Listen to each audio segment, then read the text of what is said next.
আসসালামু আলাইকুম। বাংলাদেশ পুলিশের সেই বিতর্কিত কর্মকর্তা বিপ্লব কুমার সরকারকে সাময়িক বরখাস্ত করা হয়েছে।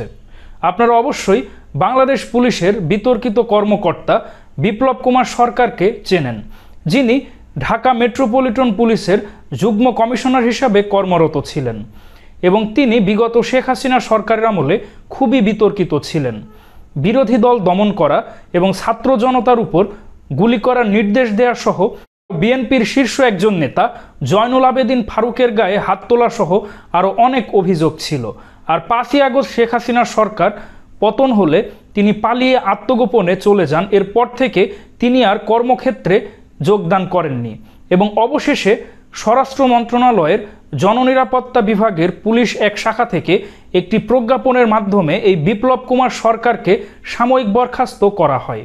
উক্ত প্রজ্ঞাপনে বলা হয়েছে, যেহেতু জনাব বিপ্লব কুমার সরকার সাবেক যুগ্ম পুলিশ কমিশনার অ্যাডমিন অ্যান্ড গোয়েন্দা দক্ষিণ ডিএমপি ঢাকা গত 6/8/2024 অর্থাৎ 6 আগস্ট 2024 তারিখ হতে যথাযথ কর্তৃপক্ষকে মৌখিক বা লিখিতভাবে অবহিত না করে বিনা অনুমতিতে কর্মস্থলে অনুপস্থিত রয়েছে, সেহেতু বিপ্লব কুমার সরকারকে সরকারি কর্মচারী শৃঙ্খলা ও আপিল বিধিমালা 2018 এর 2 নং ধারার উপধারার বিধি অনুযায়ী 6/8/2024 তারিখ থেকে সরকারি চাকরি হতে সাময়িক বরখাস্ত করা হলো।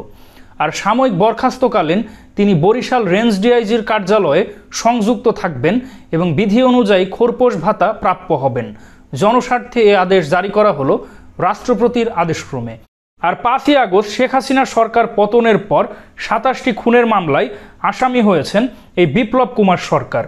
যেহেতু তার বিরুদ্ধে মামলা চলমান এবং তিনি পলাতক রয়েছেন, এজন্য তাকে সাময়িকভাবে বরখাস্ত করা হয়েছে এবং তার মামলার রায়ে যদি সাজা হয় তাকে পূর্ণাঙ্গভাবে বরখাস্ত করা হবে।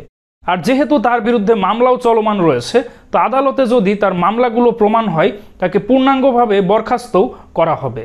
তো দর্শক মণ্ডলী, এই বিপ্লব কুমার সরকারকে সাময়িকভাবে বরখাস্ত করা হলো, এই বিষয়ে আপনাদের কী অভিমত অবশ্যই কমেন্টে জানান।